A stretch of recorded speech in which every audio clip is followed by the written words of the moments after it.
Call to order the Finance Committee meeting for June the 15th, 2020. Item number 1, please. Consider approval of Finance Committee minutes of June 1st, 2020. Reviewing of the minutes, are there any corrections or addition to our minutes for the week? Mr. Chair, I move for approval. Second. I have a motion and a second to approve our minutes. Any discussion? Roll call, please. Tracy McGee. Yes. Stephanie Morgan. Yes. Alex Reynolds. Evelyn Hibbs. Yes. Jamie Stout. Here. Ivory Van. Here. Marlon Coleman. Yes. Deputy Mayor Derek Reed. Yes. Mayor Janie Boydston. Yes. Before we move on, I just want to clarify that your answer of here was a, I'm sorry. and I must be Counselor asleep. Van, same question. Okay. Here, I mean, yes. All right. With that, item number 1 passes. Item number 2, please. Consider approval of claims for all city departments May 23rd, 2020 through June 5th, 2020. After reviewing our claims, do we have a recommendation from our purchasing committee? Jamie. Yes, the purchasing committee did meet this afternoon, and we make a motion to move for approval. I have a motion and a second. Do I have a second? I'm sorry. I'll second that. All right. I have a motion and a second to approve our claims. Discussion. Roll call, please. Tracy McGee. Yes. Stephanie Morgan. Yes. Alex Reynolds. Evelyn Hibbs. Yes. Jamie Stout. Yes. Ivory Van. Yes. Marlon Coleman. Yes. Deputy Mayor Derek Reed. Yes. Mayor Janie Boydston. Yes. Item number 2 passes. Item number 3, please. Consider authorizing the city manager to enter into a fiber optic cable permit and agreement with Unite Private Networks to provide fiber optic telecommunications services to the city of Muskogee residents or take other necessary action. Ms. Callahan? Yes, thank you, Chair. Committee members, this is a request to authorize the city manager to sign the agreement with Unite, which is Unite Private Networks. It is a fiber optic cable agreement. It's our standard agreement. This one, however, they have been doing year to year. This one will be renewed annually for 7 years, and the 7-year term was decided upon and based on the city's other renewal of fiber optic agreement that both will renew in 2027. So this way they can take care of both of those renewals at the same time. Staff does recommend approval. Be happy to answer any questions.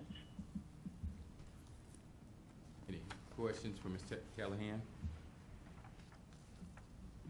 Do we have a motion? I have a motion to approve. Second. I have a motion and a second to approve this agenda item. Any further discussion? Roll call, please. Tracy McGee. Yes. Stephanie Morgan. Yes. Evelyn Hibbs. Yes. Jamie Stout. Yes. Ivory Van. Yes. Marlon Coleman. Yes. Deputy Mayor Derek Reed. Yes. Mayor Janie Boydston. Yes. Item number 3 passes. Item number 4, please. Consider approval for matching grant funds for the Roxy Theater Community Trust totaling $3,385.75 or take other necessary action. Mr. Miller? Yes, thank you, Mr. Chair and members of the committee. The City Council did approve for the Roxy Theater Community Trust to be eligible for our matching grant fund, and their board met and did recommend these sponsorships and donations to be matched, and they have passed that on. This is an agenda item asking for your approval to do that, and staff recommends approval. Be happy to answer any questions, and I believe Mr. Fricks from the Roxy Trust is here as well if you have questions. Move for approval. Second. I have a motion and a second to approve this agenda item. Discussion? Roll call, please.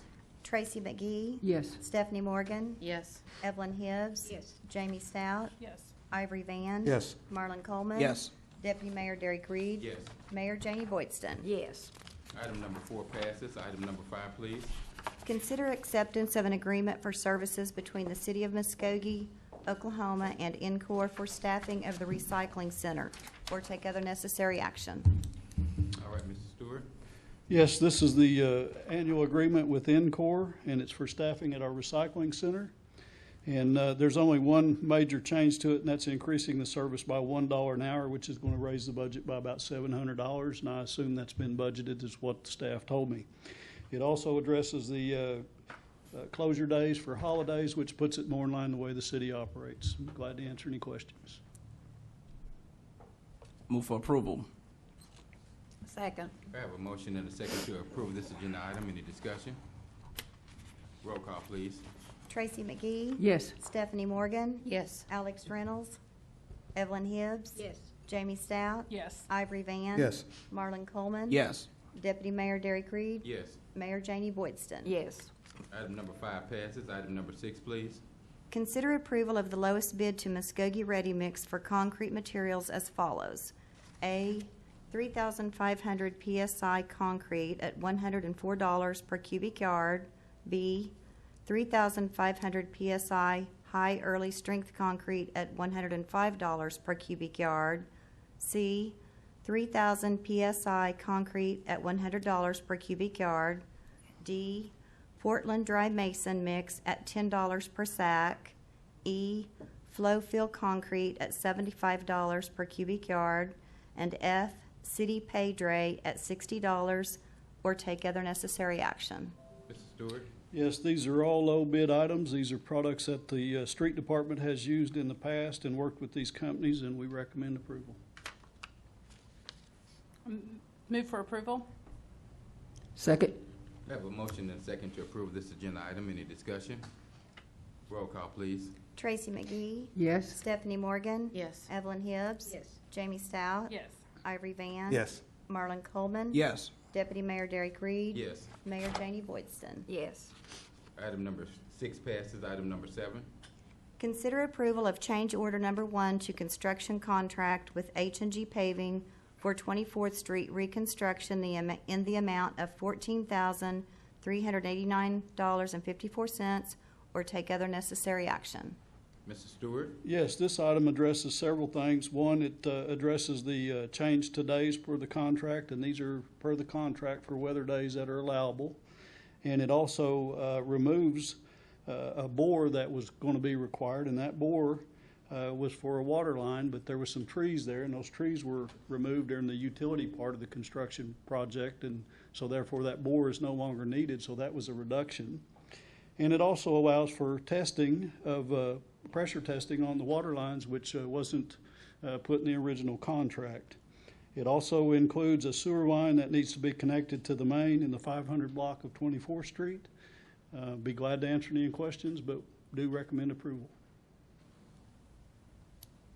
Have a motion. Move the approval. Second. I have a motion and a second to approve this agenda item. Any discussion? Roll call, please. Tracy McGee. Yes. Stephanie Morgan. Abstain. Evelyn Hibbs. Yes. Jamie Stout. Yes. Ivory Van. No. Marlon Coleman. Yes. Deputy Mayor Derek Reed. Yes. Mayor Janie Boydston. Yes. Item number 7 passes. Item number 8, please. Consider approval of the lowest and best bids for road materials as follows. 1, number 2, cover material, APAC, $14.50 per ton. 2, aggregate, Youngman Rock, $7.25 per ton picked up, or $9 per ton delivered. 3, 3 inches pit run, Youngman Rock, $9.50 per ton picked up, or $9 per ton delivered. 4, 12-inch pit run, Youngman Rock, $9.50 per ton picked up, or $10.50 per ton delivered. 5, limestone screenings, APAC, $10.50 per ton. Number 6, number 67 washed rock, APAC, $12 per ton. 7, asphalt sand, APAC, $7.25 per ton. 8, fill sand, Muskogee sand, $6.25 per ton. 9, hot asphalt type B delivered to yard, Youngman Rock, $59.75 per ton. 10, hot asphalt type B delivered to job site, Youngman Rock, $60.50 per ton. 11, cold asphalt Tulsa Easy Street, $89 per ton picked up, or $102 per ton delivered, or take other necessary action. Mr. Stewart? Yes, these are all low bid items, and again, these are all products that we've used for the street department to maintain the street system. These are all companies that we've worked with, and we do recommend approval. Move the approval. Second. Have a motion and a second to approve this agenda item. Any discussion? Roll call, please. Tracy McGee. Yes. Stephanie Morgan. Yes. Evelyn Hibbs. Jamie Stout. Yes. Ivory Van. Yes. Marlon Coleman. Yes. Deputy Mayor Derek Reed. Yes. Mayor Janie Boydston. Yes. Item number 8 passes. Item number 9. Consider approval of final payment to L&L Construction in the amount of $2,780 for the wastewater treatment plant rehab emergency flood damage repair project, or take other necessary action. Mr. Stewart? Yes, this is L&L Construction, who has been doing some project work at the sewer plant. It's my understanding that this company had to be hired to do some emergency repair when the flood event happened. This is a time and material contract. The total project price was $155,617.50. Some examples of the work that was performed were the initial cleanup, the mud removal. They were out there for months doing this, hooking the electrical services back up, making sure that the pumps were up and running. So there's not really a punch list. This has been completed. Again, time and materials, and it's a final payment. Recommend approval, and we'll answer any questions. Move for approval. Second. Have a motion and a second to approve this agenda item. Any discussion? Roll call, please. Tracy McGee. Yes. Stephanie Morgan. Yes. Alex Reynolds. Evelyn Hibbs. Yes. Jamie Stout. Yes. Ivory Van. Yes. Marlon Coleman. Yes. Deputy Mayor Derek Reed. Yes. Mayor Janie Boydston. Yes. Item number 9 passes, and with that item passes, that is the final item for our Finance Committee. We'll now call to order the Public Works Committee meeting for June 15th, 2020. Item number 1. Consider approval of Public Works Committee minutes of June 1st, 2020. All of us have had an opportunity, I assume, to review the minutes. I'll take a motion to either accept the minutes or make any necessary corrections. I move the approval. Second. We have a motion and approval. Motion and second. Any other discussion? Roll call. Tracy McGee. Yes. Stephanie Morgan. Yes. Evelyn Hibbs. Yes. Jamie Stout. Yes. Ivory Van. Yes. Marlon Coleman. Yes. Deputy Mayor Derek Reed. Yes. Mayor Janie Boydston. Yes. And the item passes. Item number 2. Consider approval of the appointment of Robin Hopkins to the City Facilities Board, filling the unexpired term of Jack Bethany, beginning June 1st, 2020, and ending January 31st, 2021, or take other necessary action. Councilor Van. Yeah, this is my appointment. I think Ms. Hopkins will be a great asset to our Facilities Board. He worked at Fort Hardin, Georgia Pacific for 37 years. He worked out there when I worked out there. He's a very good, intelligent, smart man. So I'd like to appoint him to the Facilities Board because he was a maintenance supervisor out the Georgia Pacific and a maintenance planner. So, like I say, he's really a good guy, and he's real knowledgeable.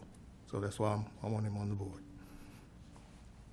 Is that a Second. motion? If so, I'll make I a- second it. I'll make a motion to put Mr. Hopkins on the Facilities Board.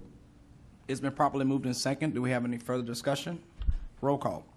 Tracy McGee. Yes. Stephanie Morgan. Yes. Evelyn Hibbs. Yes. Jamie Stout. Yes. Ivory Van. Yes. Marlon Coleman. Yes. Deputy Mayor Derek Reed. Yes. Mayor Janie Boydston. Yes. And the item passes. We have several individuals who have signed up to speak on tonight. I'm going to call first on Reverend Roger Cutler. I'm going to ask that you give us your name and your address, and you'll have 3 minutes.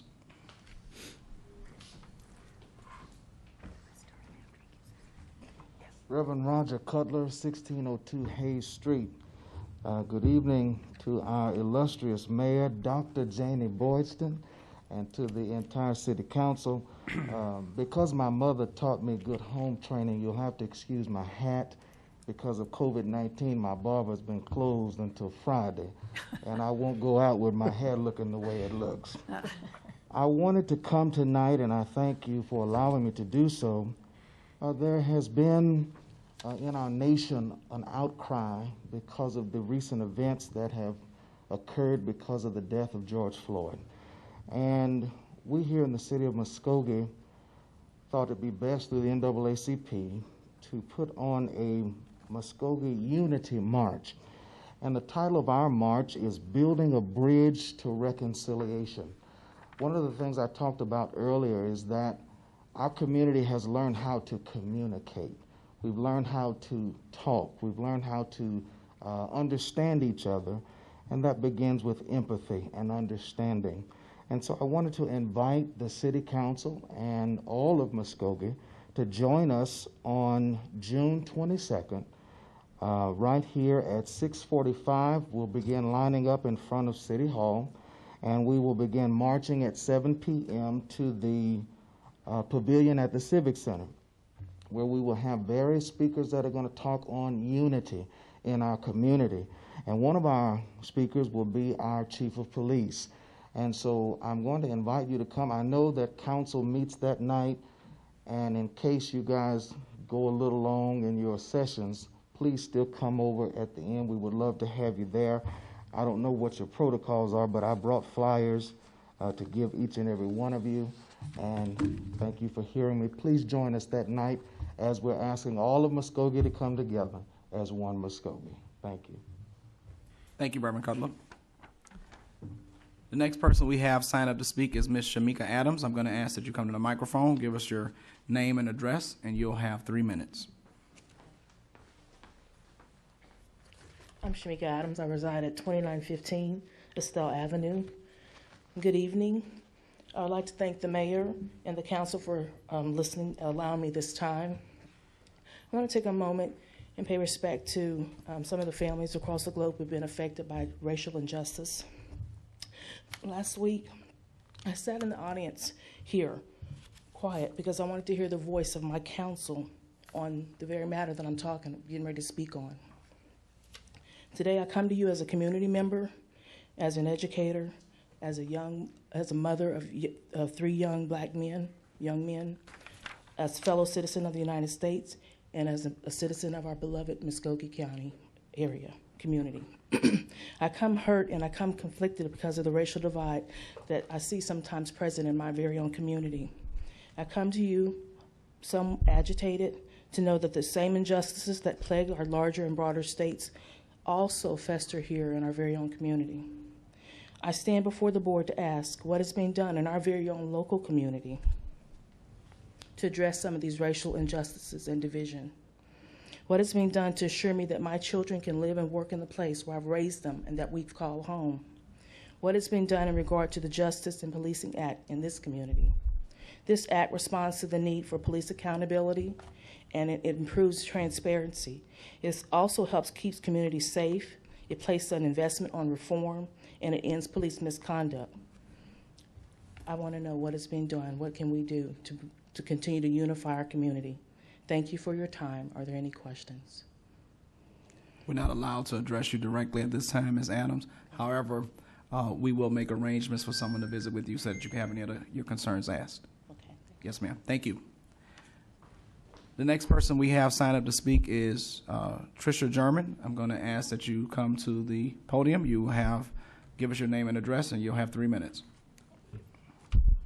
Good afternoon. Tricia German with Muscogee County EMS, 200 Callahan.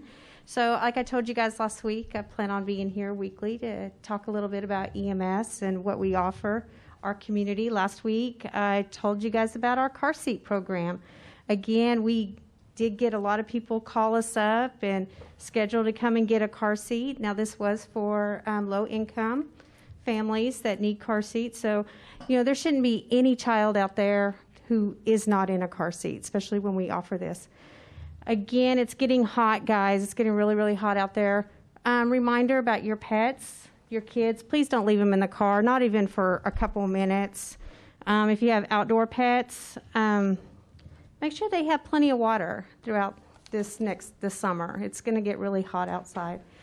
And my new thing that I'm going to talk about is we do offer community CPR every Monday. So if anybody is needing a CPR class, first aid class, or just want to have some AED training, something that the community, is out there to help save lives, minutes count when it comes to somebody who goes into cardiac arrest. And we also offer a lot of education programs. Does anybody have any questions or anything? Okay. What time on Monday? On Monday. They are on Monday, our CPR classes. And you can get on our EMS website, or you can call the office direct, 918-683-0130. Ask for Trish or the CPR lady or car seat lady, and I will get right back with you. Thank you.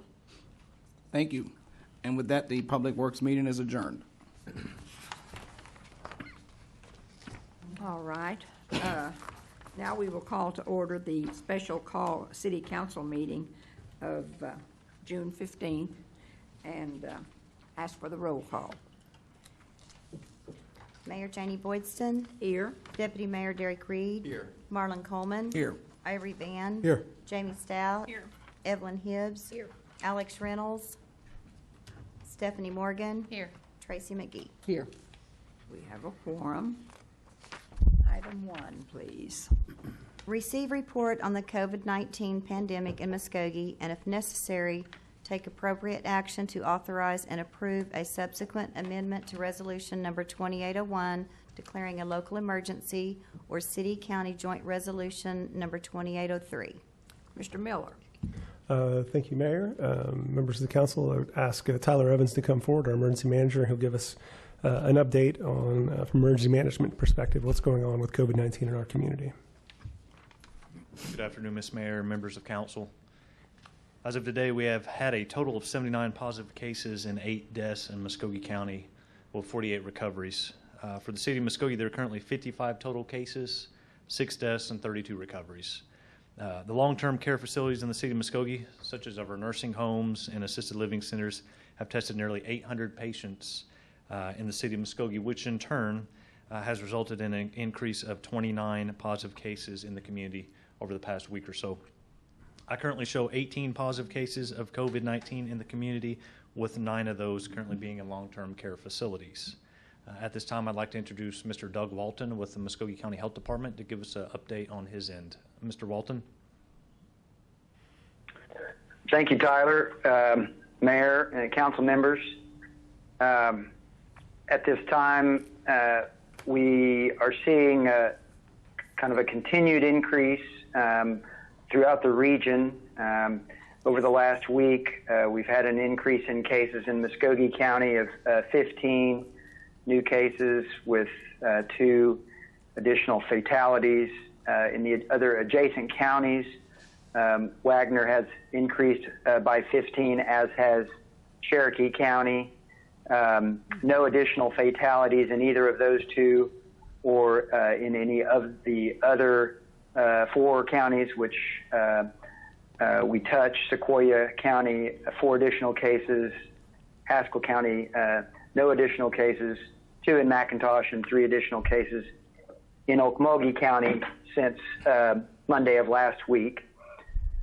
We have continued testing at the County Health Department, conducted 602, gathered 602 samples for testing. To date, through our testing, we have only had 6 positive results through the state Department of Health lab and OSU labs. 2 of those were not residents of Muskogee County. We currently have 42 test kits on hand and continue conducting testing daily at the health department by appointment. People can call 918-214-2160. Again, 918-214-2160 to schedule an appointment. If you have to leave a message, please do, and leave your number, and we will call you back, usually the same day unless it's very late in the day when you call.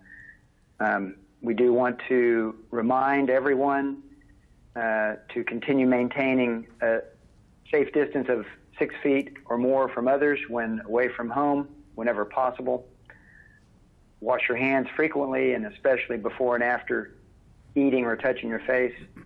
Wear a face covering whenever possible in public.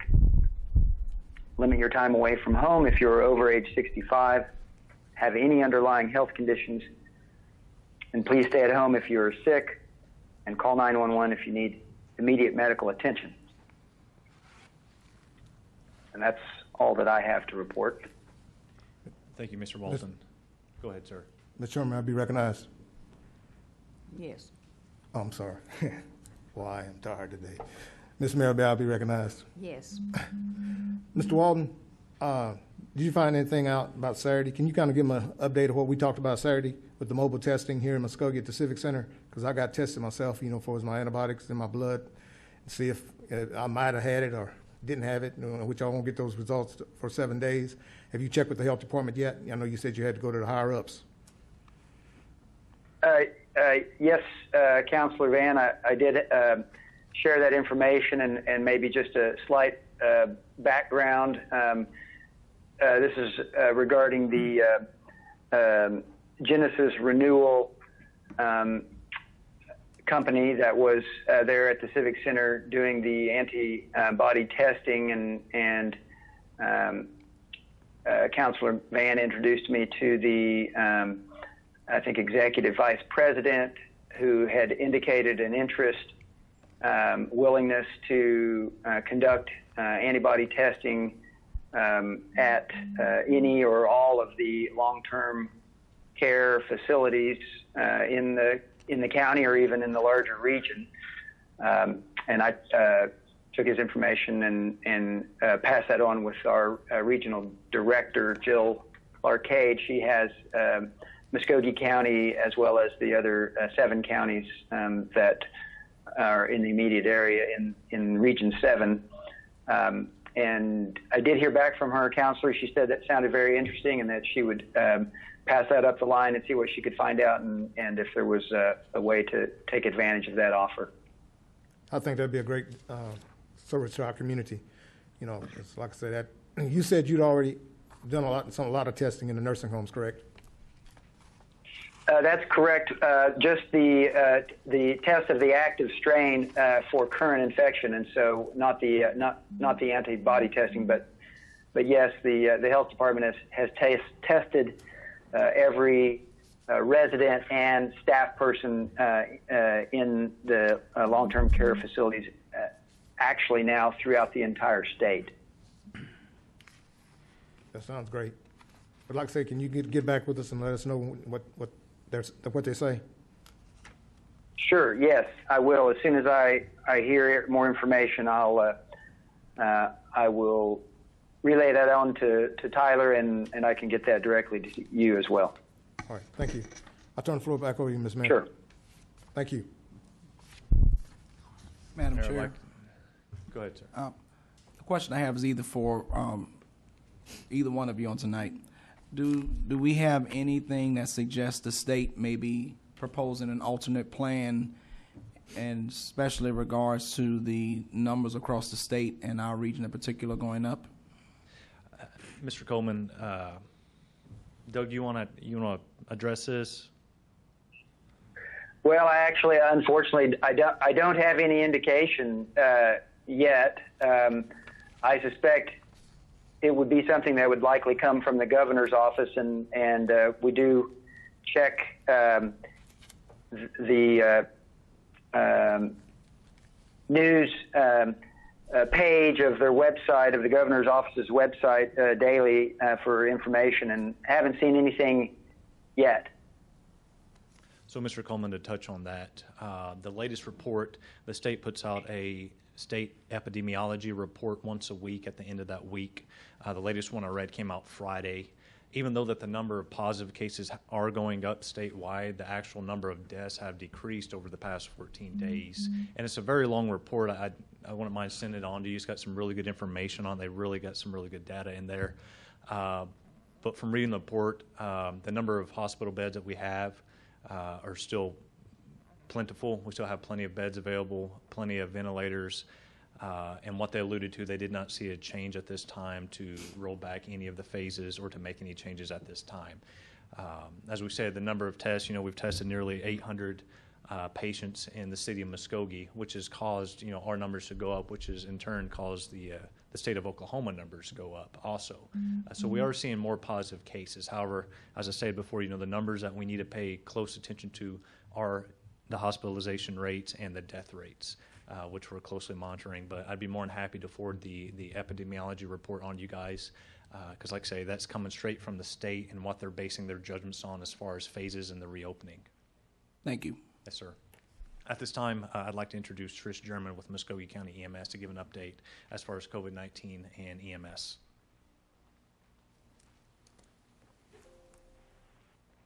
Again, Tricia German with Muscogee County EMS.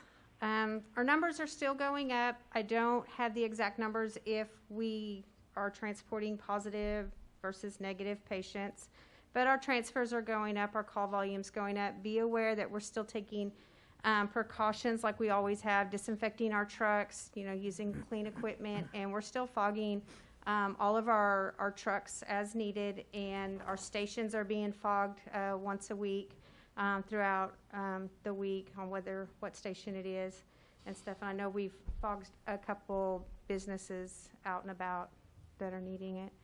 Does anybody have any questions? Yeah, Mr. Member, I recognized. Yes. Yes, I was wondering, I asked you this before, like if someone has it here and you don't want to go to St. Francis here in Muskogee, you take them to Tulsa. What's the difference in the price? Because I know it's going to be quite a bit of difference. Oh, goodness. I couldn't even begin to even tell you the price of that. That would be a billing question, and you can always call up there and ask billing and talk to them about what your price would be. You also got to take in consideration if it's a transfer versus whether it's an emergency call. If the medics feel like you need to go to a closer facility, they'll definitely take you where you need to be. If, you just want to go to Tulsa, that's something that you can talk to the lead medic about, and they'll get you to where you need to go in the right place, in the right time, right manner. That's good to know. Okay. Thank you. Turn the floor back over to you, Ms. Mayor. Thank you. Mr. Mayor, that concludes my update. I'd like to turn it back over to Mr. Miller. So staff does not have any recommendations at that time. All right. Item 2. Hold a public hearing to discuss the City of Muskogee budget for year 2020, 2021, and take other necessary action. Okay. We will open the public hearing. Mr. Miller, would you like to speak? Yes, thank you. Thank you, Mayor. This has been a long process. The City Council has been very involved in giving direction and providing input to staff and telling us what work to do to try and get to this position. We've had budget retreats. We've had Finance Committee meeting a couple weeks ago, and a lot of work before and during and then after those. And so what we have today is an opportunity to review and pass the city budget, and there are still some outstanding questions, and we are nimble enough to deal with those as we move along. So I want to go straight into the budget and the numbers. So we have had, preparing this budget, the number one issue that we wanted to discuss is the potential impact of COVID-19 on our revenues for next year. We had a budget in early March that we thought looked pretty good, but lots of things have changed since early March, and this is really the impact year to date. Sales tax down a little bit more than 9%, use tax down 15% or more, hotel motel tax down 47%. So as we look to the next fiscal year, we just know that's the reality that we're in over the last 2 months.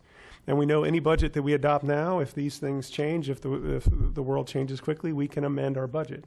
But we've got to adopt one now so that we can get on with the process and get our fiscal year started July 1. The feedback the council gave as we developed this budget was, number one, we want to preserve services, and that really means a lot of times preserving the jobs of our citizens, of our workers. The services that we provide is oftentimes the worker on the street, the policeman, the fireman doing the work. We want to avoid layoffs and furloughs. I hear a lot of talk about Tulsa. Tulsa's having layoffs and furloughs right now in their city, and we're very, very pleased, and the council their feedback was not to do that here if at all possible. So that's why we've got the proposal to use reserves to cover emergency-related shortfall. If our revenue's down because of this emergency, to use some of our emergency reserves. And again, the budget can change as the year progresses. So in August or October or any time during the year, once we have more information, we can amend this budget. For instance, last week, the City Council amended the 2020 fiscal year budget. So we can do that as new information develops. So here's the general revenue assumptions that we did put together for this budget. Sales tax is decreasing 10%, and that is more than $1.3 million in the general fund. It's partially offset by higher interest earnings. We did something that I'm proud of this year. The City Council let us put out an RFP for our financial services, and we've gotten a much better interest rate in return, more than $200,000 more interest that we're going to earn this year due to that RFP. Use tax, we're still proposing some increase there, but not nearly as much as we've had. We still continue to dedicate the water and sewer rates increases to MMA, which is Muskogee Municipal Authority, for capital improvements on our water and sewer. And we try to make conservative projections on our revenue. We had expense assumptions that we had to deal with as well. We've talked about limiting employee costs in a year that we have to use our reserves, but we do have a benefit to employees to the tune of employee premiums are going to go up about $250,000, but I shouldn't say employee premiums. Our healthcare premiums are going up. The city's absorbing that entire cost. So healthcare employees are not receiving any additional cost or burden for health insurance this year. The city's absorbing all of that, but that's reflected in the budget. Our emergency 911 center expenses are going to be higher. A hat box hangar, a new building under construction, new expense. The operations of the lights to keep the lights on, literally the light bill is going up from OG&E, and our workers' compensation. Those are all items that we're dealing with when we look at our expenses. So our principles were to try and use our expenses, keep our expenses less than our revenue, except for that emergency shortfall. And we didn't try and replace all the emergency shortfall, all the reserves, again, $1.3 million that we predict we might be short. We're not trying to use all those reserves, so we kept our operational expenses very close to the vest. We budgeted conservatively, and remember through this whole process that budget amendments are good. And by that I mean every time we see that there's something new that we need to react to, we can. We have that ability to do so, but we're making the budget for the next fiscal year based on that. So again, we do predict that we do want to use emergency reserves in this budget only to help partially offset the emergency caused revenue shortfall. We have a revenue shortfall in sales tax caused by COVID-19 that we're anticipating, and we're asking to use $537,000 and $537,787. There you see the number. You can probably see it better than I can read it, but that's to prevent the loss of services and to citizens and to employees, and knowing that as the year progresses, we don't have to make a knee-jerk reaction like some other communities are doing to cut services based off of just a couple of months' worth of data. We know that we have the reserves in place to try and let us see out the storm and hopefully come out the other side. Other things that I'm excited about in this budget, and we all need to be very proud of, and the City Council needs to take credit for, this is the largest budget in Muscogee's history for streets, more than $10 million. And so this is the first year that the CIP funding has been in place, and we're going to see a lot of projects. You guys, last week, several of you went to the street committee meeting and got a really good update on what those projects are going to be. 2019 quality of life CIP projects are coming online. We kept the matching grant fund, which we just used earlier today, and that gives us flexibility to try and take a city dollar and turn it into a private donation dollar or sometimes several. Some grants, match, 2-to-1, 3-to-1, 5-to-1. And in the case of our fire truck grant recently, it was 10-to-1. So those are things that we wanted to preserve. We're also budgeting to get started on a new fire station as part of this budget through a dedicated sales tax fund. So this is what the fund looks like. This is what we're proposing general fund-wise. Our revenues matching our expenditures. The revenues, of course, including that use of the emergency reserves to get to where we get to. So here's kind of the summary. Again, we're not having furloughs and layoffs like Tulsa.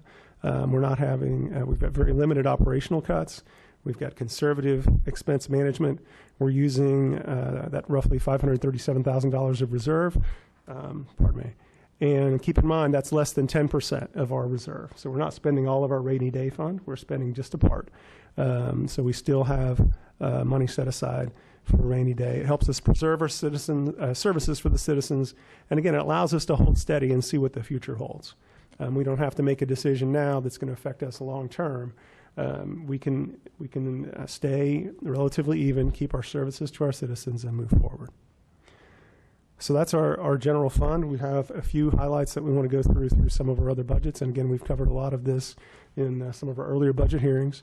Again, we like to highlight the Civic Center being run in-house, I think more efficiently financially and more effectively for community use than in the past.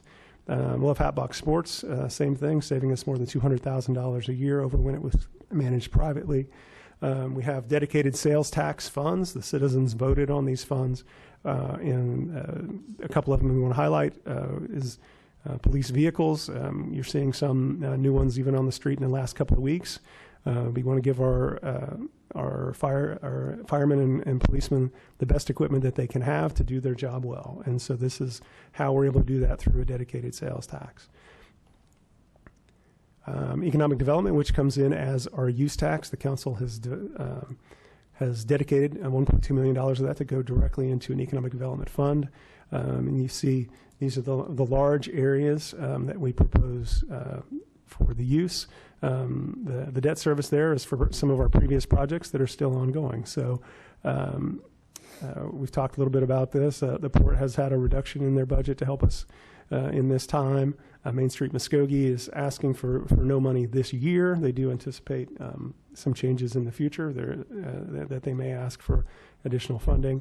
So these are our efforts in economic development. Another fund that we do is a dedicated fund. We actually have an agenda item coming up next that we do every year for the solid waste fund. This helps us buy the automated vehicles, and that's going to help us in two ways, in several ways, but the two big ones. It helps us with our employee reclassification program. They'll have new skills involved and needed, and that will result in higher classification for some employees. And it will help us with lower workers' comp claims because of the automated trucks. There'll be less wear and tear on our employees, and they will be safer. So these are two good and positive things. We've talked about the Muskogee Municipal Authority. We have a separate trust meeting there, but this is just a little bit about their budget. The important thing on that is $2.1 million in new money set aside for capital projects. So a lot of the things that you see going on right now across town, the 30-inch water line that's going from west to east back to the plant or back to Main Street to help improve our water quality. The blue pipes that you see all over town for sewer projects, that comes from this fund that the council has set in place. And we make sure that the new money that's coming in goes to those projects. It doesn't go elsewhere in the general fund. Capital outlay. This is a dedicated sales tax voted on by the people. We can only use it for capital projects. You see some of the ones that we've got in line. Important thing there at the bottom is the Hall of Fame parking lot to kind of finish up the Depot District parking so that when that project finishes up, if you haven't been by, the Depot District project is looking really good, and that will be finished up here later this summer. It's been delayed a little bit, as lots of things have been by COVID-19. But this would allow us to finish the Hall of Fame parking lot and make that look like one big project, and it will look nice. Here, Mayor, is something where we want to talk just briefly about hotel motel tax, and then I know we have citizens that have signed up to speak, and this might be an appropriate time. The challenge that we have is our hotel motel tax is far less than last year. You'll notice, and I've sent you as council members an email, and we've talked about it. I sent you a couple of times that projections for hotel motel tax are higher than they were a month or so ago because we have new data. And so I may ask if I know that Heather Kane from the Muskogee Hotel Lodging Association is here and may want to address that.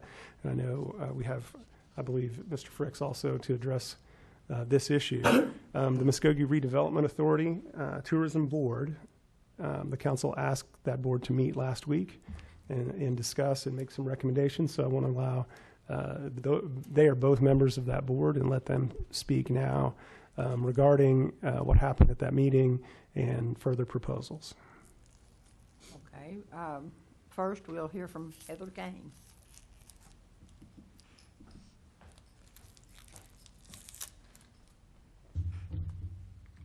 Okay, well, I have good news. I want to make sure the first thing I stress, and I sent this all out into an email for you, everybody. If you've got questions, please feel free to let me know. What I want to stress the most is the process behind us. At this point, we took the biggest hit in April and May. We're climbing back out of that now. So really, it's the fiscal year that we're finishing up that has the most impact from the virus outbreak. If you take a look at the numbers in front of you, I have been, and many of you have heard me say this already, but I have been 3 times a week monitoring numbers, stats, and reports that come into my office to really keep a thumb on this and what's going on. As of last week, ending Saturday, June the 6th, the Muscogee market was only down 26% year over year. So these are much, much greater numbers than what we ever predicted were going to come out of this. We've rebounded. First of all, we weren't impacted as much as a lot of areas of the country as far as lodging goes. And second of all, we're in a more resilient market based on the types of visitors that we get here, the mix of the leisure and the corporate. What's nice about that number only being down 26% year over year, that same week last year, the floods had kicked in, and the Muskogee market was almost sold out, 100% full. So for us to only be down 26% competing against those numbers last year that were so outstanding in occupancy, those are really good numbers. The couple things I just want to point out real quick is that consumer research is showing that travelers that are they feel safer driving instead of flying. They used to cap that at about 250 miles, but this year, in light of everything that's going on, the average consumer is willing to drive 500 miles. So right now, our backyard marketing to our neighbors in the states immediately around us is very important, and I know that's something that the Chamber and Tourism have been focusing on. PricewaterhouseCoopers is predicting occupancy to be down by the end of the calendar year, 41.4% nationwide. We're already pacing ahead of those numbers. As of last week, our 28-day running total has already taken us up to 37.1% down year over year. Those numbers increase every week. 73% of group travel planners plan to resume taking their groups out in 2020. We've had 6 consecutive steady weeks of occupancy growth. Like I said, down 26% year over year last year. Because of the efforts of the Muskogee Area Chamber of Commerce and the tourism contract, as well as Muskogee Parks and Rec, the business and the leads the groups they've been booking and the leads they've been sending to us, we actually have had, last week and this week, numbers are crawling up very steadily, and 4th of July, we may have near a citywide sellout with the events that are going on. We've got the fishing tournament this week that is producing very good numbers. We've got softball, baseball tournaments 4th of July weekend. So while I have presented a very conservative 40% loss, I think that by the end of this year, we're going to be 30% at worst, probably even better than that. And since the fiscal year runs through June 30th next year, I think by the time we roll over the fiscal year that we're going to be down 20% or less. So, any questions?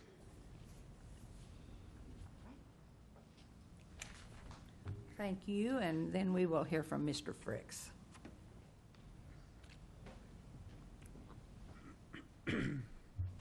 Thank you, Mayor and Council. It's good to be with you all this evening. And I first want to say, don't envy the tough decisions that you all have to make. I know there's a lot of very tough decisions, and they were caused by nobody's fault, but because of this pandemic, and it's put a strain on everybody.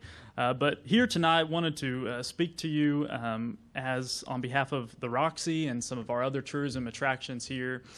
First, want to say thank you for holding us steady in our city appropriated funding to the Roxy.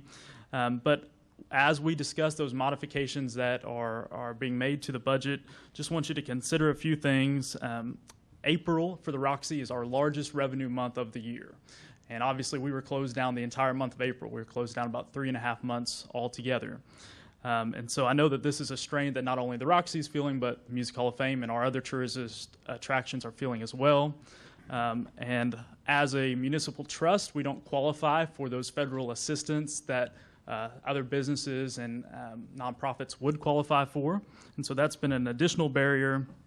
And as I've mentioned before, we're funded kind of in thirds. One third is from our city funds. 1/3 is from our user-generated fees. That's when somebody goes to a movie or somebody buys concessions. And 1/3 is generated through private donations, through sponsorships and grants.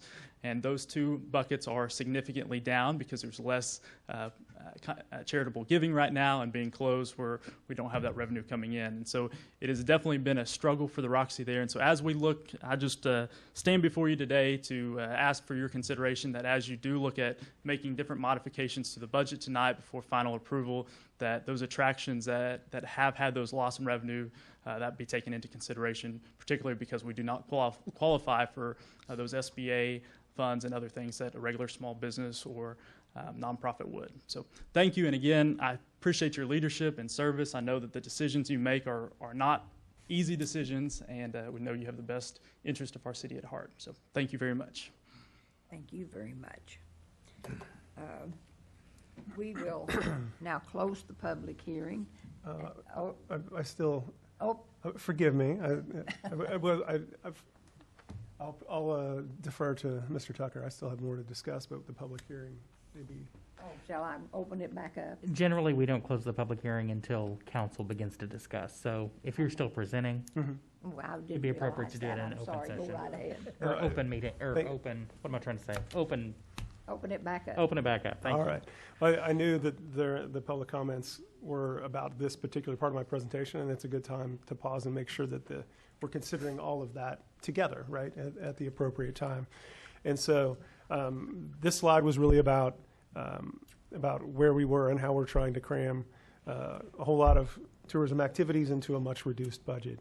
So the tourism board did meet 1 week ago, and I sent you their recommendations. And so what you see on the screen before you is kind of what we did last year on the far left. And the tourism board basically made two proposals. The one that they recommended, and I'll borrow from Mr. Tucker's advice and kind of read from the motion, but they proposed to adopt Budget B, which is, I've sent you guys before. We don't have to approve that budget tonight, but it included $300,000 worth of new money, with the budget showing total income using the carryover to be about $501,012. So that's what's represented in column 1. And they said that there were they did not recommend any contract changes, which had been previously discussed, in which the council had asked the MRA to consider any contract changes. They recommended no changes, and then they requested that the items be returned to the tourism board for further action by the MRA if the council doesn't choose to fund either one of these options. The option 2 was one that they said, I believe that the tourism board said if the council does not want to appropriate that money for the contract, that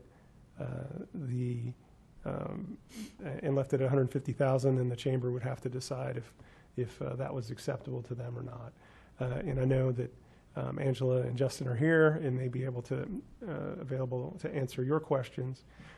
So the question really is, this is for the council to discuss and decide what direction that you guys want to give us and how you want to head.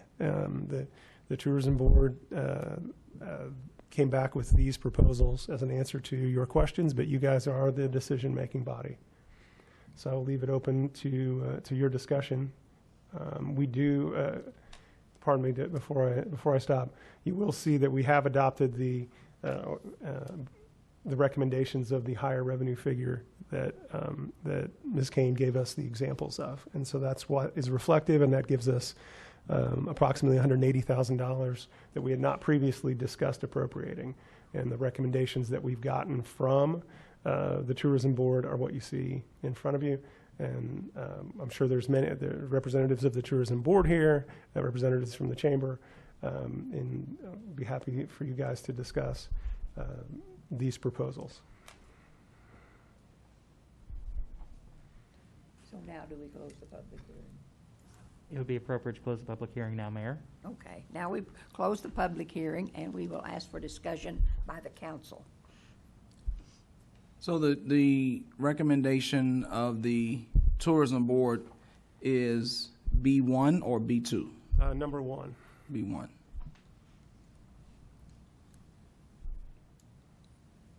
And one of the questions I have, and this may be for another item, if we're going to raise or increase the contract based on future projections, would it not be wise for us to move some of those items that we had taken away back into that budget to accommodate the fact that we think we're going to have more revenues? For example, the Roxy was moved to the general fund, so then would it be prudent to move it back into the tourism fund? Same as with another item, and that may be in the next agenda item, the balloon festival. If we would know if we can still have it, will we then move that back as well? And we may not know about the balloon festival tonight, but I just think that's maybe two things that we need to consider. We're going to increase projections. And my colleagues may not want to decide that tonight, but I thought that may be something that we need to think about. I would be good with moving those projections, put those items back in, and then let the rest of the projections go to the tourism contract. So that would be approximately $100,000 between those two items to move back in, which would take it from 150 to 200. Because I think subjectively speaking, we were concerned about those monies being reallocated because we had smaller projections. But if projections are going to go up, I think we need to be certain that we get the return that we need based on being able to do more. Those are just my thoughts. I wouldn't mind the tourism maybe coming in-house, and then, of course, moving the Roxy back to, not move it to general fund, but bring it back to hotel motel tax, and then that's my opinion, to move it all, to move the tourism in-house. Mike, what I would like to recommend, with some of the conversation from other councils as well, and I'm sure we can take this to a motion and a vote, but I think with the light of the new money that is at the table at this time, and we haven't really actually discussed how to or what we would do with those allocations of the new money, if the bringing these things back into the agenda would even be acceptable by the chamber. So with that, I think I may is at the point where we want to pass this to next Monday night for further discussion amongst council. Okay. Deputy Mayor, let me say one thing. On this particular item, we're talking about the public hearing on the city budget. So item number 2 would not actually adopt the budget. This is just the public hearing. So what you're proposing would actually be more appropriate for item number 3, which is actually approving the budget. Okay. So this decision that we are making right now for A and B, is that what's on the table right now? And is that what you guys are asking us to vote on right now, make a decision right now?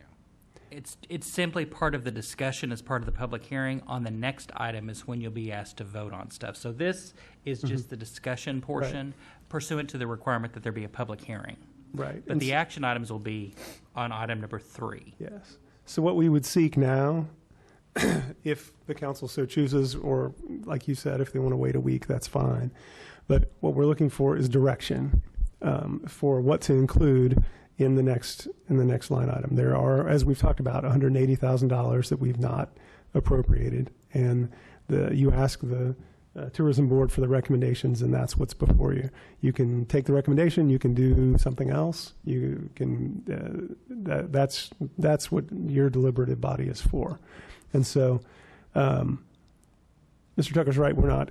We wouldn't take action. We wouldn't adopt anything on this agenda item, but we would definitely accept what we've already heard, right? 2 different courses of action potentially, of taking it in-house or of moving some funds in and leaving the rest in a tourism contract. And so that is good feedback for us. And as much as the council wants to give feedback or direction tonight, we are willing to accept it. And I talked earlier about how we are prepared to be sort of nimble. If the council reaches a consensus tonight, we can incorporate those in the budget resolution tonight, or we can go another week, whatever is the council's preference.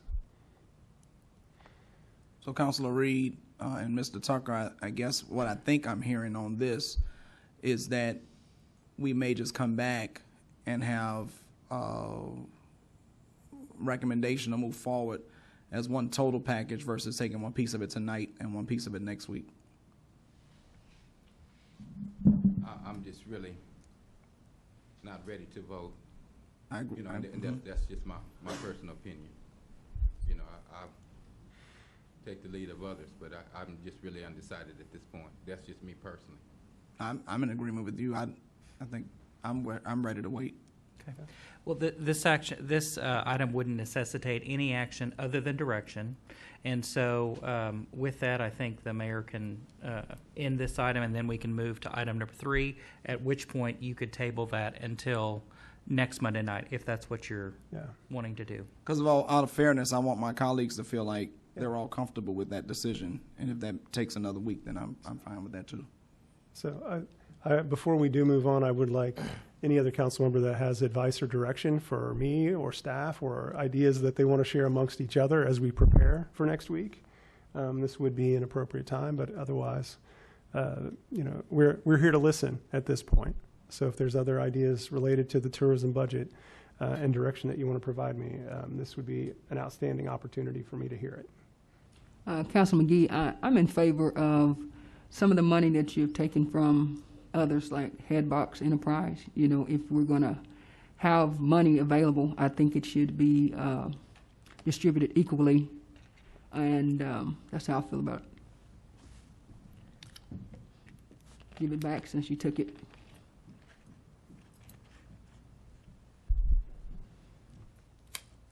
Mr. Member, are we recognized? Yes. Like I say, Mr. Fricks, and Mr. Patel, it's a hard job up here making decisions like this. It really is, you know, and to make the right decision. You know, I've listened to both sides and this and that, and I watched the tourism board meeting y'all had, and you know, I just like if we brought it in-house, which Councilman Morgan suggested, how much money would that actually save us? And also, I know that Justin, Angela, have done a great job by being in with the tourism board. So like I say, it's just, that right there is just hard for me, you know, to make a decision on. I don't know how the other councilmen feel up here, but it is, you know. And I hate to make the wrong decision. And I commend the Hotel Association, because like I say, without them, we wouldn't have this money. You know, y'all, you know, this is what y'all provide for the city, you know. And Avery, like I say, some points you have brought out also, you know, it's been, you know, fantastic to me, you know. Like I said, so I'm not gonna say what they were, but that's between me and you.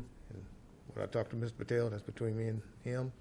But like I say, you know, I just think we ought to put it on hold just a little bit and think about it and come together if we have to have some kind of side meeting or something to get it so we can all get on one page and go the right way. That's just my opinion. Because like I said, I don't want to, my heart, I just don't feel like I'm making that best decision tonight. Tell I'm kind of tired right now, but I don't feel like making that decision. I want to be well and think about it more, you know. But I agree on both sides, you know. I turn the floor back over to you, Mr. Mayor. Thank you. Yes, Mayor. So I neglected to mention there is a tourism board meeting again this coming Wednesday. So if there's information that you want from that board or recommendations from that board, certainly you can communicate that now or between now and then to Chairman Fricks. They do have an agenda item to deal with the contract and the budget, so they can discuss those things. If you have if you want further feedback or input from the tourism board, they do meet next Wednesday or this Wednesday in 2 days. And that meeting will be here. Yes, in the council chambers. At what time? 3:30 usually. 3:30. 3:30. Okay. It's good news that the projections are going up, though. I'm happy to hear that. Yes. That gives us something to think about. All right. So where are we, Mr. Attorney? There'll be no action on item number 2, and then you'll move on to item number 3. Okay. If there's not going to be action on the other items, we're really close to the end, so there's not much that we need to cover. Okay. Then we will go to item 3, please. Consider approval of resolution number 2818, approving the City of Muskogee budget for fiscal year 2020-2021, and establishing budget amendment authority or take other necessary action. So staff would request withdrawing this item. Okay. It's withdrawn. We will go to item 4. Consider approval of resolution number 2814, authorizing the continuation of the account fund for the City of Muskogee entitled Solid Waste Improvements, and designating the manner in which said account shall be operated for the upcoming budget year 2020-2021, or take other necessary action. Mr. Stewart.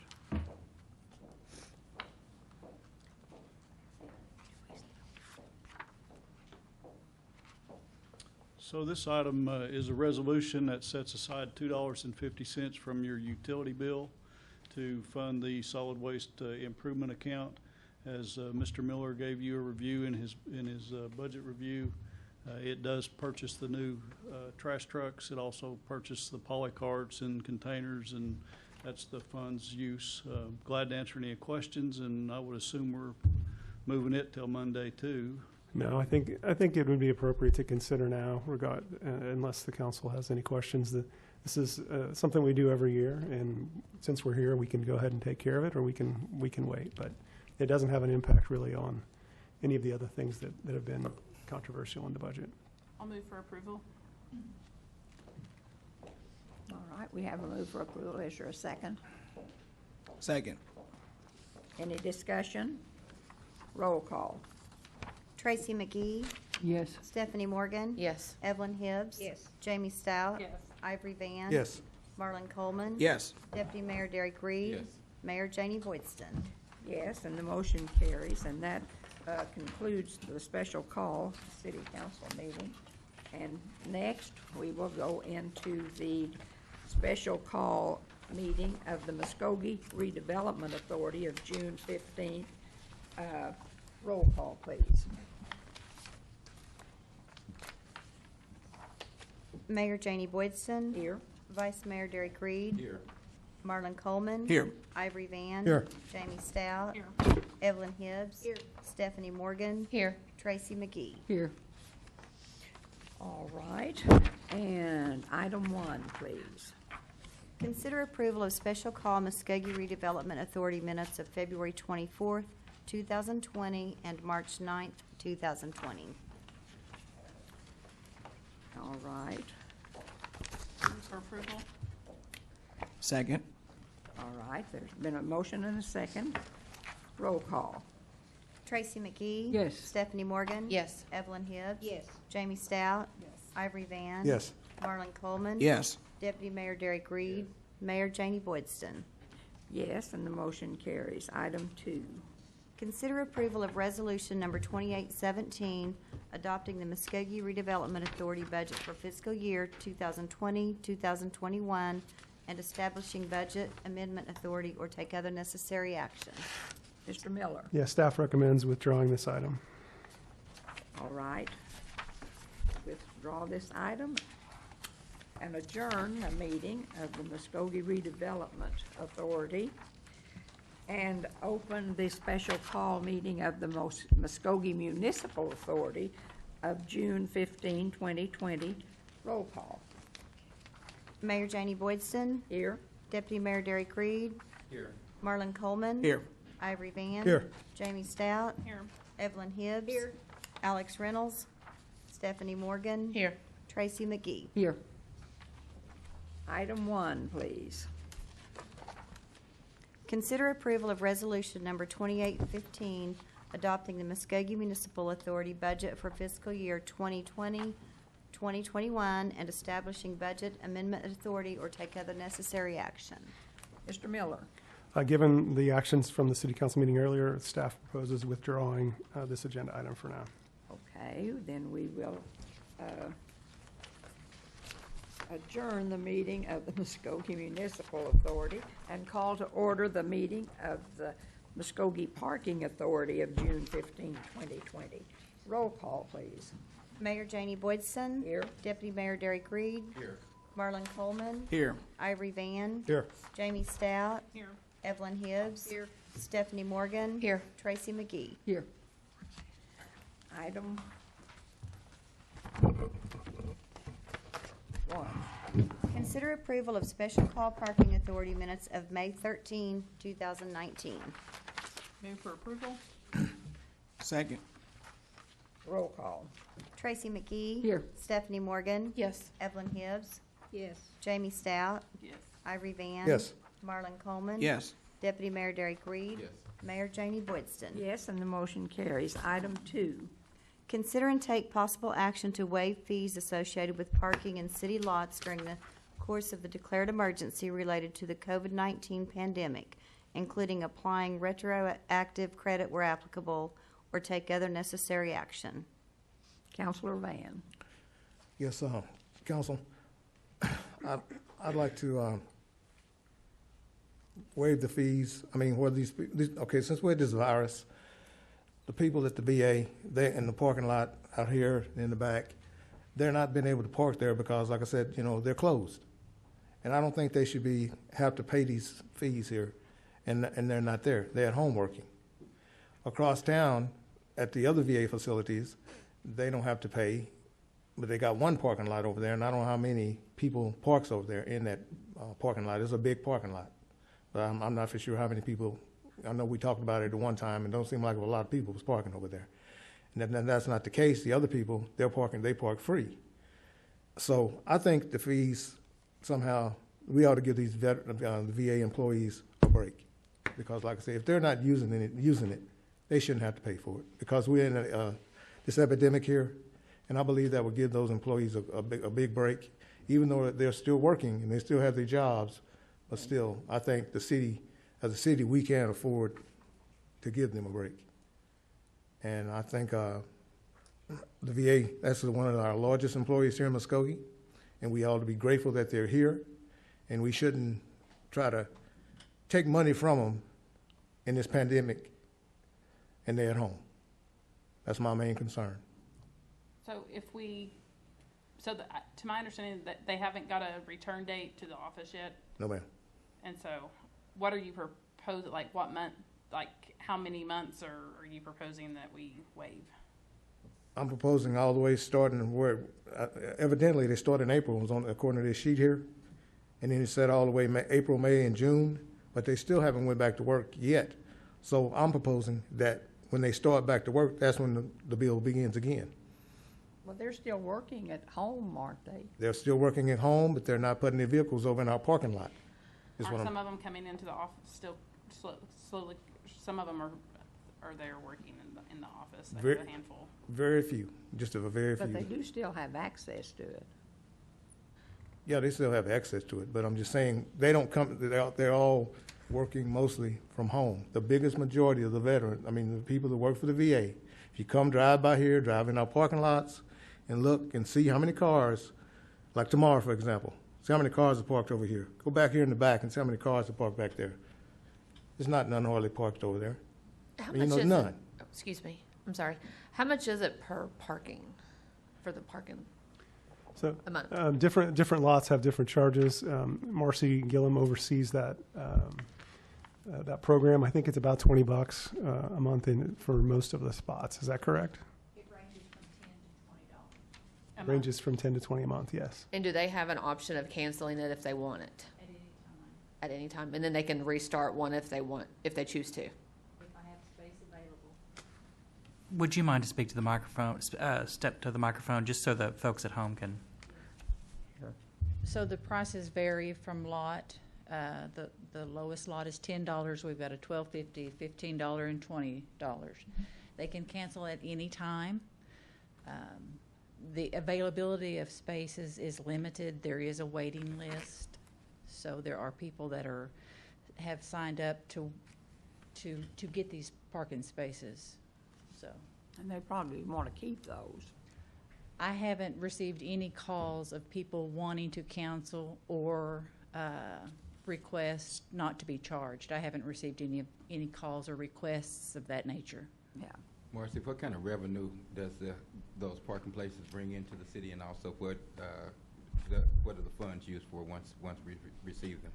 It's approximately $3,000 a month right now, and those funds are used for maintenance of the lots. Most of all those lots, Marcy, if I'm not, correct me if I'm wrong, most of those lots are in good shape. Yes. Yes, sir, most of them are. So that's why I think that by those lots, if they were in bad shape, I can understand us charging them $3,000 a month and keep putting that money into the parking, but we're not doing that. Even though these people haven't asked for it, that was just an idea. That's how I would feel if I worked for the VA. And I didn't have to come in, and I'm still having to pay over something that I couldn't help by this being COVID-19. I mean, I'm pretty sure a lot of them, as soon as it's over, they're going to be right back there in that parking lot. But like I say, I just think we need to give them a break by us not having to spend, to really need that money right now, because those parking lots are in good shape. I looked at them. We had one, I don't know if they park over there where one we just got through repairing over there on, across from the jail. I think some of them park over there. We just got through doing that parking lot. The reason we done that parking lot is because they set up some signs at one time, said no parking, but they cut a big, if you don't believe me, they cut a big square out. And they just got through doing that this past week. Am I correct, Ms. Miller? Yeah, Mr. Stewart and his crews worked on filling in some maintenance on those. So yes, the money from that is generated, as Councilor Reed asked, is put into this fund for maintenance. And so the reason these lots look pretty good is about 2 or 3 years ago we resurfaced them and we used the money in the fund to do that. So it builds up over time, and then when we have a project, we're able to do it. So basically, they're paying to keep their parking so that they don't lose it to someone on the waiting list. Correct. Yes. Okay. So we don't know if we waive the fees, how will that impact their schedule in terms of their individual spots? Do we know that, or? If you waive the fees, I don't think it would affect people waiting for individual spots because they wouldn't lose their spaces. Okay. I think Councilman Van is just asking us to be courteous to our VA employees. I'm going to give an example. I'm an insurance agent. During the COVID, they wasn't driving. The driving time decreased. So each insurance company gave each customer a credit. It's a courtesy because the service wasn't being used. I think that's what he's asking. So what if we do like a 2-month courtesy of waiving the fees? Well, Councilman I'm sorry. Councilman Stout, what I suggest is, I'm pretty sure it's not going to be that long, but I don't know. We don't know. That's like we don't know. And I just suggested when they do go back to work, and I'm pretty sure that we'll know when they go back to work. I think we ought to just leave it like it. Just give them a break until they go back to work, till they're able to go back to work. Because like I said, by not having this money coming from them, it's not hurting us right now. Because like I say, our parking lots, like I say, are there in good shape. And that's the only thing this money is supposed to go to. So that's just what I'm saying. Give these people some courtesy and a break. Madam Chairman, I'm gonna go ahead and say, you know, it's not worth, you know, us going back and forth. You know, it is a courtesy, and so, you know, just to put our hearts in the right place, I would like to make a motion that we waive the fees from the parking from the March date and April date in which they've been gone until further notice. And that further notice would be, you know, maybe a notification of some sort from the VA when employees will be returning to work. I second that motion, Councilman Reed.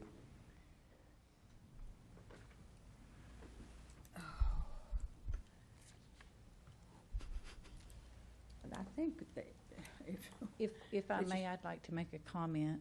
We do have people who park in our lots that aren't necessarily employees of the VA. So I just want to be clear that we do have other lots where people park. So there's no way of telling in our system whether or not those customers work for the VA. That's not a requirement to lease a space. So I could make an assumption based upon the lots they're parked in, but we do have other people who lease spaces that aren't necessarily a VA employee. So who is that? Who is So that? council, I just wanted to be clear Well, on who that. are they, though? And if that motion goes for other people or just Yeah. VA employees. I interpreted Councilor Reed's motion, and maybe I was incorrect, of waiving fees at all our municipal lots. Okay, thank you. Councilor Reed and Councilor Van, because I don't think we have a way to be notified by the VA of when they're back on full schedule. I'm just wondering, and Mr. Tucker, you can help, should we set a date? So in other words, instead of staying until further notice, do we just want to waive April through a certain day and then reevaluate it at that time? I would be willing to take an estimate, August or September maybe. Whatever pleases the body. Then we could come back if we, is that correct, Roy? Yep, at any time. We can We come sure back at can. any time. If they're not, you know, there in September, we come back until they get there. If I may ask, from an administrative standpoint, if this is implemented, that we're able to just apply the payments already received as a future credit, so that when if in August or September or whenever they come back, and if they've paid for April, May, and June, then they don't have to pay for those next 3 months, so we don't have a cumbersome refund process and then start right back over, but give them credit for what they've already paid at future time. Makes sense. Administratively, if we adopt this proposal, I just wanted to make sure that fit the direction that you're heading. We don't have any kind of connections with the VA, or we're not. This is it's always with the individual. We don't have a contract with the VA for these lots here. And let me get further clarification. We do have the VA hospital lot over on Love Hatbox, I assume, is not covered in your motion, Councilor Reed. The VA hospital itself, the federal government leases that, not individuals, and I assume that was not part of your motion. I guess if I need to be specific, Roy, and help me in the wording of this, I was pretty much referring to any lot that is related to businesses that we lease to that have been closed due to the pandemic. So then I believe it would be, I think, appropriate to clarify that the motion relates to any of our municipal lots that are individually leased. Yes. Mm-hmm. Very good. All right. So again, just for clarification, so that, again, if it passes, we understand how to implement. And so some people park there that don't work at the VA. So it would be hard on you to try to figure out who did and who doesn't. Correct. so that's why I clarified Councilor Reed is just wait for anyone that parks there. If they work at the federal courthouse, or if they work at Shadowwood Mall, or if they work anywhere that they work, if they rent one of our spaces, the sheriff's office. As an individual. As an individual.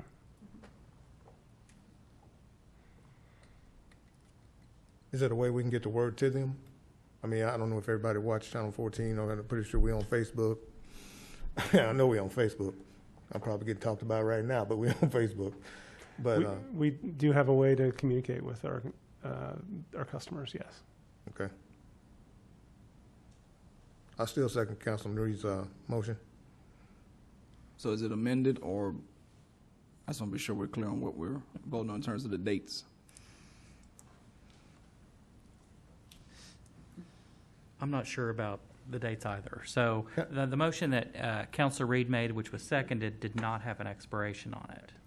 But then there was some discussion as to whether trustee member Reed was willing to modify his motion. So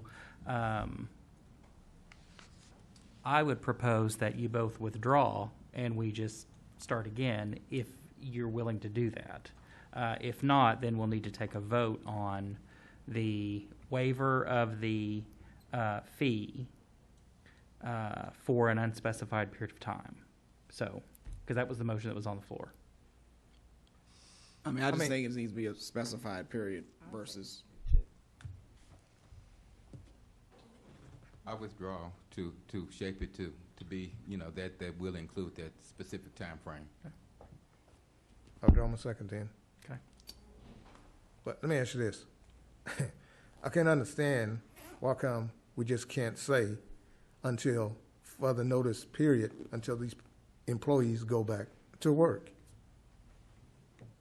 That's what I'm saying. Because we don't know when that's. They're working. They're working, Miss Mayor Boyston. So but they their can vehicles go back and forth as they please, as I understand. Their vehicles are not on our lot. The vehicles are in their garage or in their driveway at home. Now their paycheck still keeps going, but still they're not in our lot. Well, but don't they have to go in on occasion? And each one of those employees that works over here, one day a week, they go in. Okay? I mean, some of them. Now, a lot of them just completely works over there, period. But some employees go in one day a week. So right now, about everybody, even across town, on Eastside Boulevard, go over there, look at their parking lot. It's empty too. They still take this COVID-19 seriously. They're still at home. So are you including them in your motion too? Them over there, I don't believe. You tell me if I'm wrong, Marcy, or Mr. Miller. Over there on those two lots. Those two buildings over there, I don't believe they pay. We have a parking lot over there that was built, and it's still in good shape, but it's not that many employees that park over there. There's an honor box at that location. Okay, what's the honor box? That is where if they park, they place money in the money box on a daily basis if they use the space. Okay, so that really wouldn't be, because if nobody's over there parking, they got to put the money in it. Correct. Right, so we really wouldn't really consider them over there. We're talking about around here, this city hall. And Councilor Van, I think one of the only reasons a date is a good idea is because we don't have that way to communicate where we would know from them when they actually go back to work. But I think as a courtesy, if we let them know, we can communicate to them that for the months of whatever that window is, the fee will be waived, and that we'll revisit it after that time expires. I thought we just said we had a way to communicate. That's misinterpreting. I mean, we can notify our customers that, the fee is going to be waived for, let's just say, June and July, hypothetically. And that, at that time, we'll review it and see if we can either extend it or they'll have to start paying again. But as I understand it, no one has asked for this. That's correct. So. Because the self-parks, I don't think they get reimbursed. I think self-parks, they're paying out of their pocket. The hospital lot that we do at Hatbox, the VA actually pays for that directly. Yes. And so I do agree that, if an individual, when we look at the number of people that are going through the food lines, for example, they're not all as impoverished. They don't fit the normal mold as you would assume. Those are people that you would think are okay, but because of the effects of COVID, that $15, that $20, could potentially make a big difference. So I think if the parking fund is used for maintenance, maintenance is not as necessary because the vehicles aren't there as much, then if we do something with a date on it and think we come back and reevaluate, I think that'd be fine. Would y'all be willing to go to October? Just hypothetically?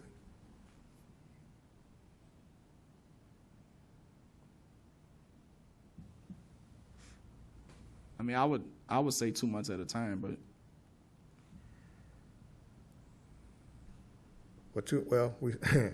you said we're gonna give them credit. They already done paid for April, May, and June. That's 3 months right there. They have already paid for it. So we need to go a little longer than that. I mean, to get them. I think what Trustee Coleman is saying, we'll give them the current status, and then if we took July and August and took a look, after August where the city's at, and we may come back and extend it another 2 months at that point, I think is what I hear you saying. Mm-hmm. Right. Now you said July and August. Okay, July, August, September. That's 3 months. You got April, May, and June. Now, so I'm looking at this wrong up here. Yeah, they've already done paid almost. I mean, the end of this month, it'll be 3 months in. Yeah, and they're going to get those 3 months credit. Right. April, May, June, and they'll get those 3 months credit. And so where we're at this point, as far as trying to put a scope and a date on it, if we'll say, the month of July and the month of August, we'll, waive those dates, I believe is what we're saying. Because they're going to get credit at the end of the year, beginning of the year, wherever they want to put that 3 months that we already have. And so what we're doing, because they've already paid that, so what we're doing is saying for July and August, those are completely waived. And in August, we'll look and see what happens with September and October. October, we may extend it and come back every 2 months. but because we're already giving.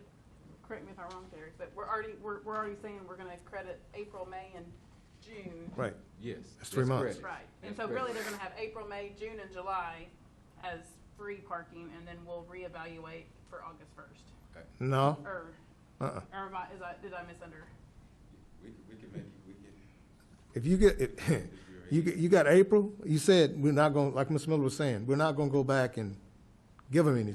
But we're not going to credit, but it would tack on at Roy, help us out, Roy. Come on, Roy, help us out.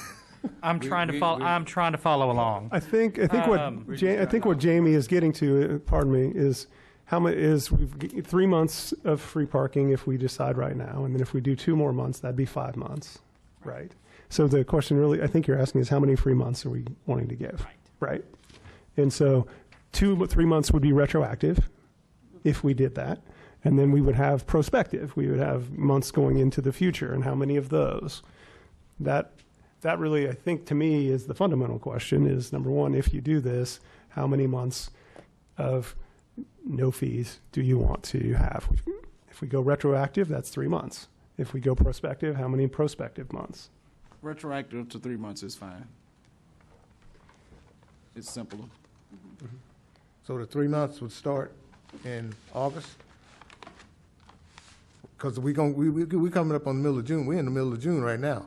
And they've probably already paid. I don't know when they paid the first part of the month? Yes, sir. Okay, they paid the first, just say June the 1st. June 1st pays for the month of June. Okay, so we done got 3 months already down. So we're gonna start August, September. July. Oh, I'm sorry, July, August, and September. That's 3 months. And then after that, we can still come back and decide if they hadn't went back to work, a month, 2 months, whatever. That's what I'm getting at. So what I had heard based on the earlier discussion and Trustee Van, what you had mentioned was beginning it retroactively as of April 1. So what I had formulated was waiving monthly parking fees for all individually leased parking spaces retroactively for a period beginning, let's say April 1, 2020, to, if we're talking 3 months, July 1, 2020, applying the fees already paid by the affected individuals as a credit for future billing. Mm-hmm. Right. That'd be July, August, September. For the credit, but we're not waiving for those months. That's just where if they've That's already the credit paid. you're getting, right. Yeah. That's the months they don't have Yeah. to pay for. But because they've already paid for Right. it. Yeah. That's what I'm saying. And then we can come back later if they. Yes. That's pretty simple. I mean. Does that get you? It looks to me like the simplest thing to do would be to just give them credit for 3 months' payment. Wouldn't that be simpler?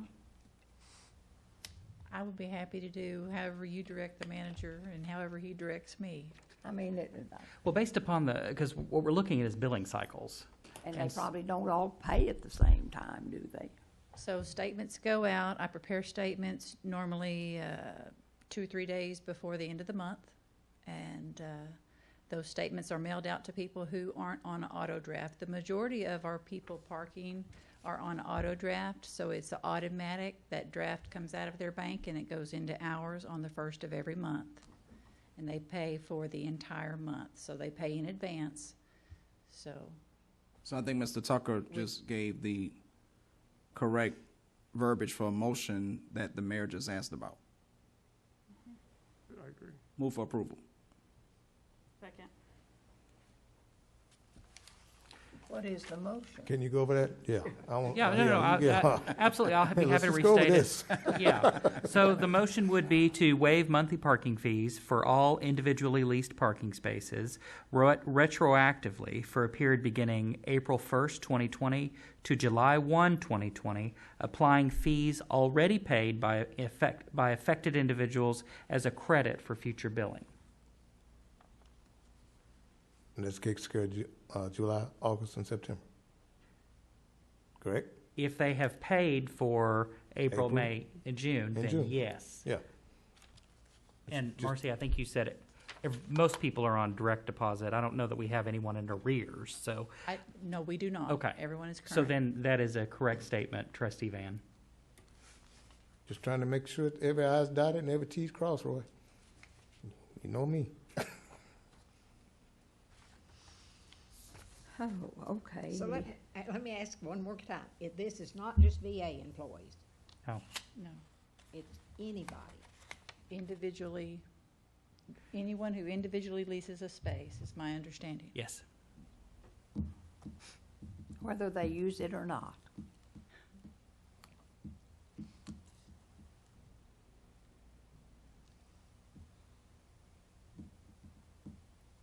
So, You've got a motion and a second, I believe, Mayor, so unless there's further debate. is there any other discussion? Roll call. Tracy McGee. Yes. Stephanie Morgan. No. Evelyn Hibbs. No. Jamie Stout. Yes. Ivory Van. Yes. Marlon Coleman. Yes. Deputy Mayor Derek Reed. Yes. Mayor Janie Boydston. No. So, 5-3. to 3, the motion carries. Thank you, Council. Item not 3. Council, Consider approval of resolution number 2816 adopting the Muskogee Parking Authority budget for fiscal year 2020-2021 and establishing budget amendment authority or take other necessary action.